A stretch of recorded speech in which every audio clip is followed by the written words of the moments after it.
कुछ नया करके दिखाना है, अगर कंपनी को एक नई पहचान देनी है तो हर डिटेल आर्टिस्टिक और ओरिजिनल होनी चाहिए ना। इसलिए जो विजिटिंग कार्ड्स और लेटर हेड्स तुमने छपवाए थे उन्हें रिजेक्ट करके मैंने नए डिजाइन वाले ऑर्डर किए। बिलाल, तुम जाओ और पार्टी की तैयारियां शुरू करो। Okay sir. सर एक बात और, मैं लगातार जापानीज और अमेरिकन फर्म्स के संपर्क में, वो लोग हमसे कोलैबोरेशन करना चाहते हैं, वो लोग आपसे मिलना भी चाहते हैं next week. That's excellent. Suraj, तुम जो बकवास करते जाओगे ये मत समझना कि मैं बर्दाश्त करती जाऊंगी। Don't take me for granted, okay? You don't take me for granted. मैं अच्छी तरह जानता हूं कि केशव के बाद तुम्हारे कितने चक्कर चल रहे हैं। कौन है ये मेहरबान जिसे तुमने आज तक सबकी आंखों से छुपा के रखा है? 5 लाख रुपए कोई चिल्लर नहीं होता सरताना जो कोई किसी को दान में दे दे। लेकिन जब सूजी बुलाती है तो मुझे छोड़कर चला जाता है। आर्यमान, तुमसे आज तक नहीं भूली, किसी को नहीं भूली आज तक। लेकिन पैसे तो मैंने बैंक में जमा कर दिए थे। अगर अभी होते ना, अभी जाकर उनके मुंह पे मार के आता। लेकिन बैंक तो कल सुबह ही खुलेगा। कोई बात नहीं, बस आज रात मुझे यहाँ रहने की इजाजत दे।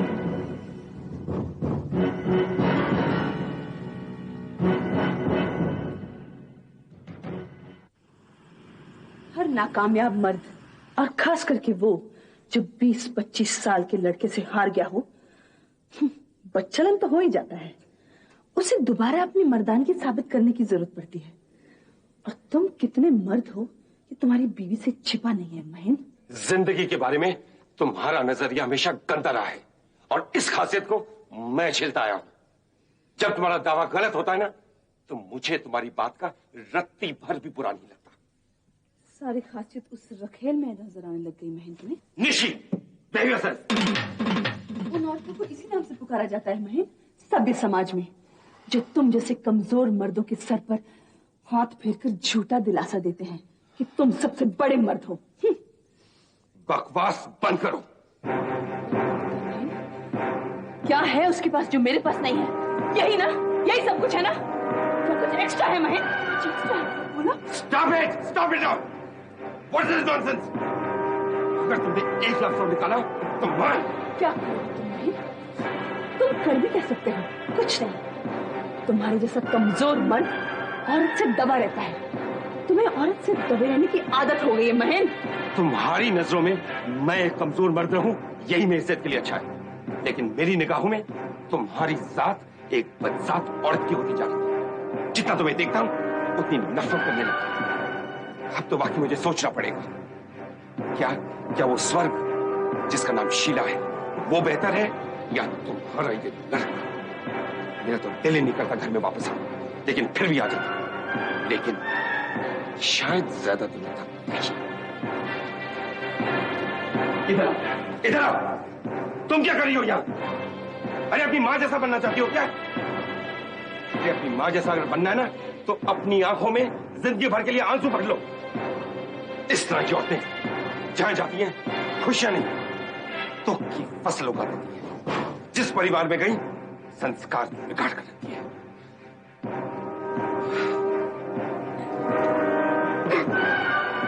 नीतू रो रही है? पापा की बात का बुरा मान गई? मुझे देख, अगर मैं तेरे पापा की हर बात का बुरा मान जाती ना, तो मुझे अभी तक खुदकुशी कर लेना चाहिए था। अरे पगली, पति पत्नी में तो झगड़ा होता ही रहता है। तू सामने आ गई ना, इससे सारा गुस्सा तुझ पर उंडेल दिया। और तू तो अपने पापा को जानती है ना, उनसे परेशानियां नहीं समझी जाती बेटा। और यही तो अगली परीक्षा है एक परिवार की। बुरे वक्त पर हमें टूट के बिखरना नहीं चाहिए, एक दूसरे को सहारा देना चाहिए। लेकिन पापा ऐसे क्यों बोल रहे थे?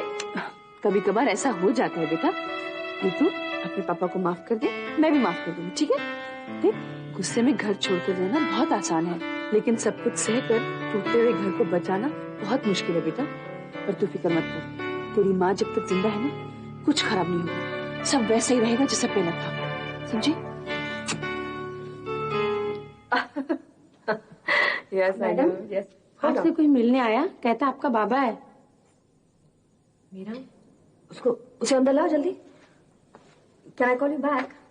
Okay, bye. सोनू, मैं कब से कह रहा था कि मुझे अपनी मम्मी से मिलना है। ये लोग समझ ही नहीं रहे थे। क्या आप मुझसे मिलना नहीं चाहती? कैसी बातें कर रही हो? क्या है कि ये लोग तुमसे मिले नहीं है ना, इसलिए पहचाना नहीं। मैं अब जाकर सबको डांट दूंगी। लेकिन तुम यहाँ अकेले अकेले आए, कोई जरूरी है क्या? हाँ? सॉरी किस लिए?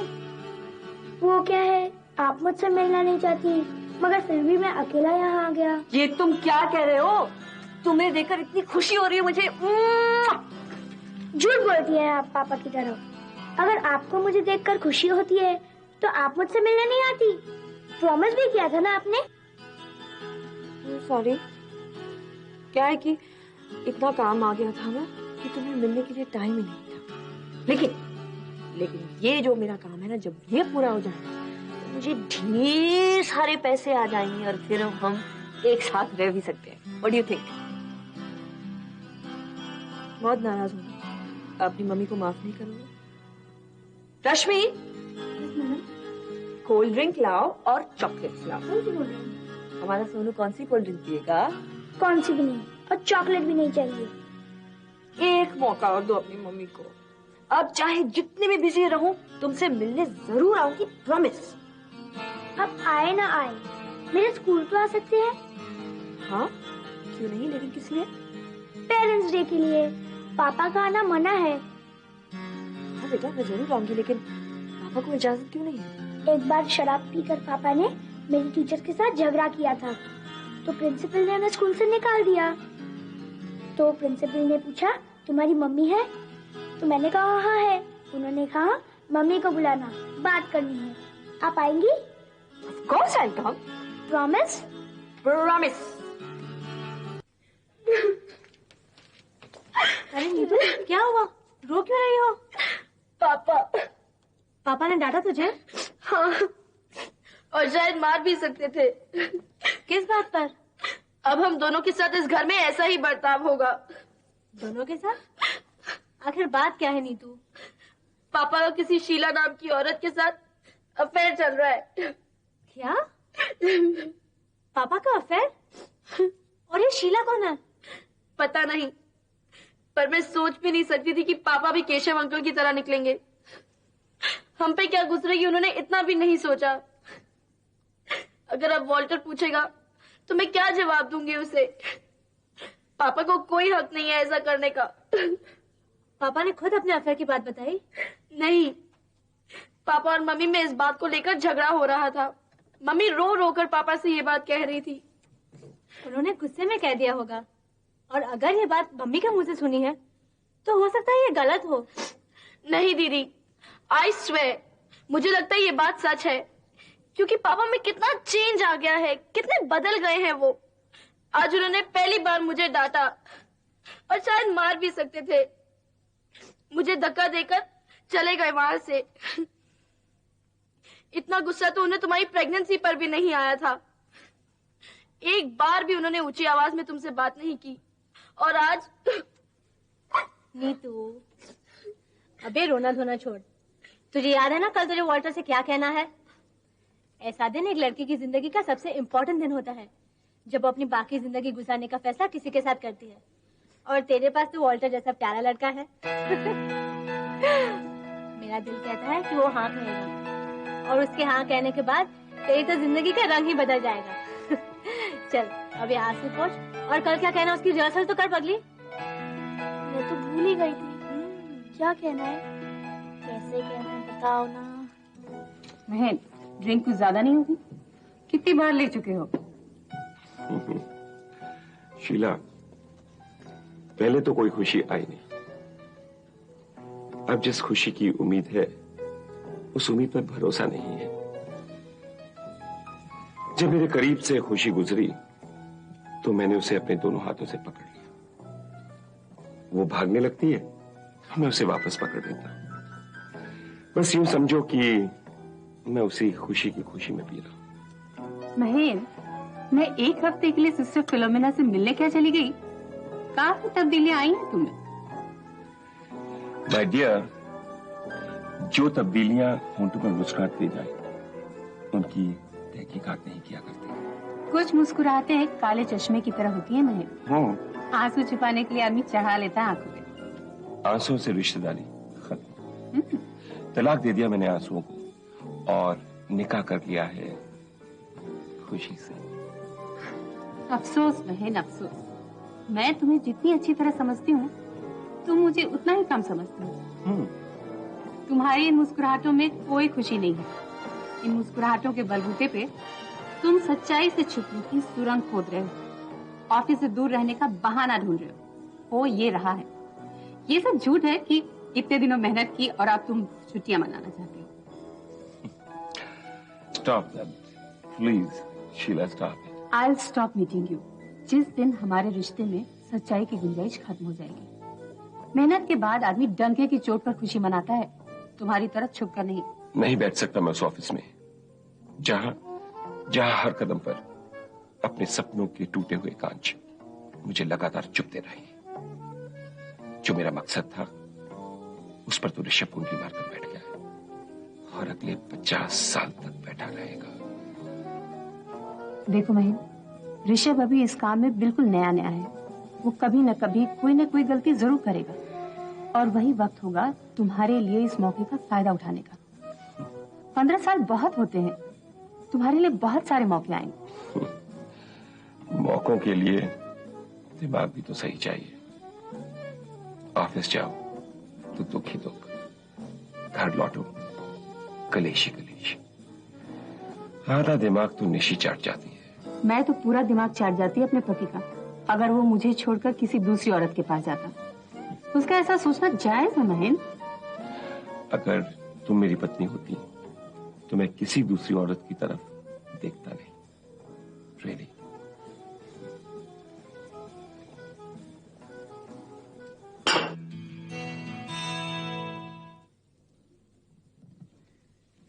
कहाँ जा रही हो सुनीता? वो खाना बचा था तो सोचा गाय को डाला। इतनी अच्छी तरह थाली में परोसकर, लगता है गैया माता का पूजन शुरू कर दिया है, और वो भी रात को। बड़ा धर्म कर्म हो रहा है। नहीं, वो क्या था, बहुत खाना बचा था ना, तो मैंने सोचा गाय को दे आऊं। हमारे यहाँ वैसे भी फेंका जाता है ना, गाय खाएगी ना। दूसरों की भूख की बड़ी चिंता पड़ी है तुझे। ला मुझे दे, मैं दे आती हूँ। नहीं नहीं, आप क्यों, मैं जाती हूँ ना।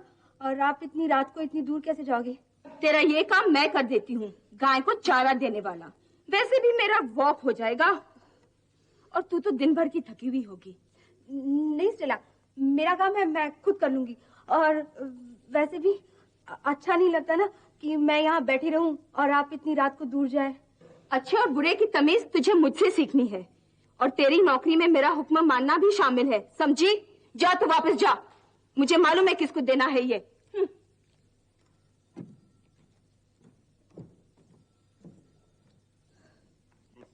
संभल के, जिद मत करो। चलो मैं तुम्हें घर छोड़कर आती हूँ। नहीं, तुम जो कर सकती हो वो करो। गुड नाइट किस। अच्छा ठीक है, तुम्हारे घर के बाहर, प्रॉमिस। कैसे जाओगे तुम इस हालत में? अरे छोड़िए मेम साहब, महेंद्र मल्होत्रा की अब ये भी हालत नहीं कि एक औरत उसे उठाकर घर छोड़ने जाए। ये मतलब नहीं था। तो फिर वो गुड नाइट किस। प्लीज मान जाओ मेरी बात। आज तो हम जिद के मूड में हैं। लगता है तुम्हें गुड नाइट किस देने में कुछ वक्त लगेगा। तब तक हम एक छोटा सा ट्रैक बना लेते हैं। महेंद्र, पहले ही बहुत ज्यादा हो चुकी है। क्या करें जाने मन, अपनी तो किस्मत ही कुछ ऐसी है। अपनी जिंदगी में तो जो होता है कुछ ज्यादा ही होता है।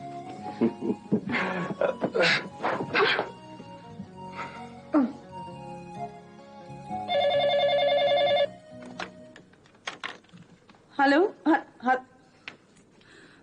पापा का फोन था? नहीं, कोई फॉल्स रिंग था, या फिर किसी ने शायद नंबर मिलाकर डिस्कनेक्ट कर दिया। कहाँ चले गए पापा? पता नहीं, लेकिन हमें छोड़कर जा तो नहीं सकते। इतना लेट तो वो कभी नहीं करते। मैं फोन करके पता करूं वो कहाँ है? नहीं, तुम्हारे पापा को बुरा लगेगा। कब तक इंतजार करेंगे? जब तक तुम्हारे पापा आ नहीं जाए। पता नहीं क्या अजीब अजीब ख्याल आ रहे हैं मेरे दिमाग में। तुम्हारे पापा आजकल बहुत पीने लग गए हैं। पता नहीं, ऐसा लगता है उनके आने के बजाय कोई बुरी खबर आ जाएगी उनके बारे में।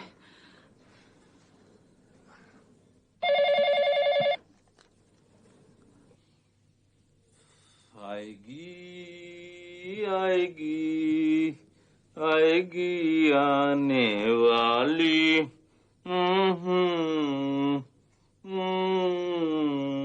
अरे आ गई। अरे शीला, तू इतनी रात को? इतना हैरान क्यों हो रहा है? क्या रात को तेरे घर में कोई आता जाता नहीं है? नहीं, पहले कभी देखा नहीं ना, इसलिए। तो पहले कौन दिखता था? नहीं, वैसे कुछ नहीं है, लेकिन तू इतनी रात को हाथ में ये खाली थाली लेकर कहाँ से आ रही है तू? गाय को खाना देने गई थी वो, लेकिन भूखा बैल मिल गया। हाँ, तो उसके लिए तुझे जाने की क्या जरूरत थी? तू वो सुनीता को भेज देती, बस हो जाता था ना। ऐसा बोलना कि सुनीता बहाना बनाकर यहाँ आने वाली थी। नहीं, वो यहाँ क्यों आएगी? मुझे बेवकूफ मत समझ, दुनिया देख चुकी हूँ मैं। और तुम दोनों के बीच में जो चल रहा है वो नहीं रुका तो सुनीता तो नौकरी से जाएगी ही, लेकिन तेरे गांव में तेरी बीवी को तेरी करतूतों का खत मिल जाएगा। नहीं। समझा? एक बात याद रखना, मैं तुझे उस लड़की को खराब नहीं करने दूंगी, समझे? क्या मैं मिसेस महेन मल्होत्रा से बात कर सकती हूँ? जी, मैं बोल रही हूँ। ऋषि जी, मैं शीला बोल रही हूँ। आपके पति इस वक्त मेरे घर पे हैं, पर चिंता करने की कोई बात नहीं है, वो सुबह सही सलामत लौट आएंगे। क्या हुआ?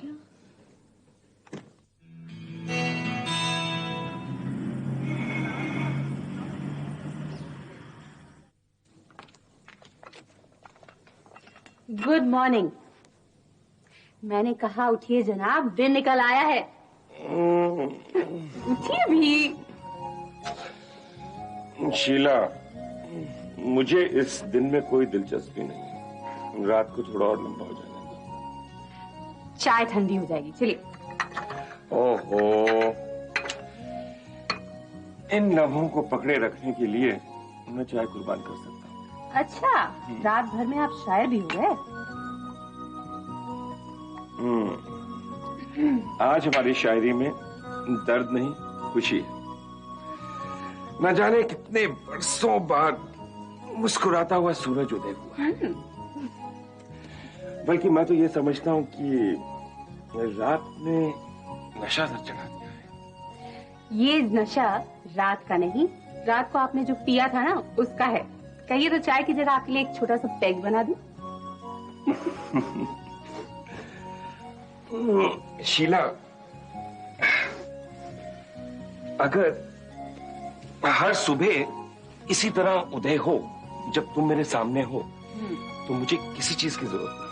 लेकिन आपकी जरूरत बहुत सारे लोगों को है जो शायद रात भर मुझे बद्दुआएं देते रहे होंगे।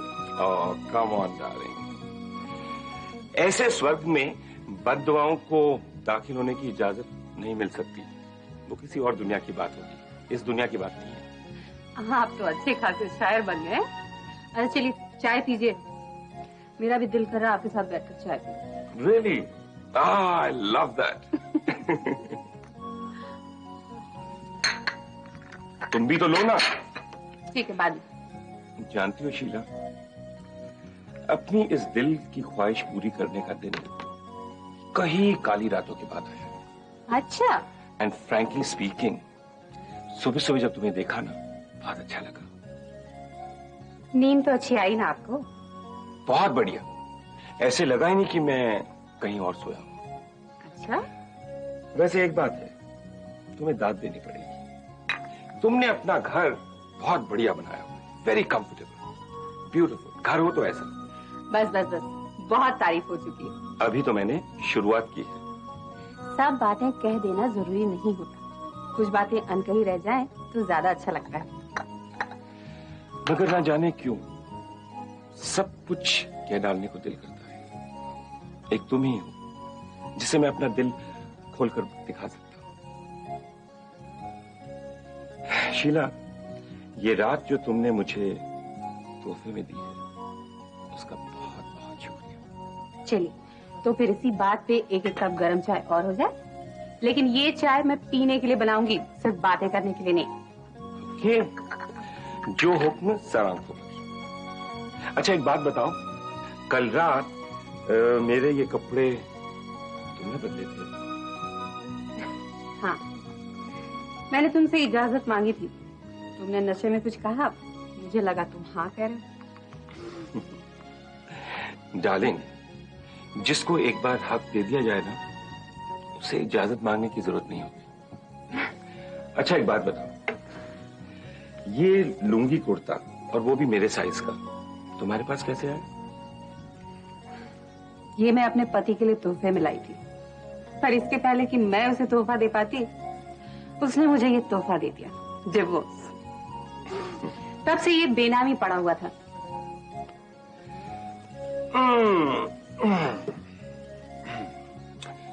बहरहाल इस लुंगी कुर्ते को मेरा नाम देने का बहुत बहुत शुक्रिया। I am grateful to you. Thank you.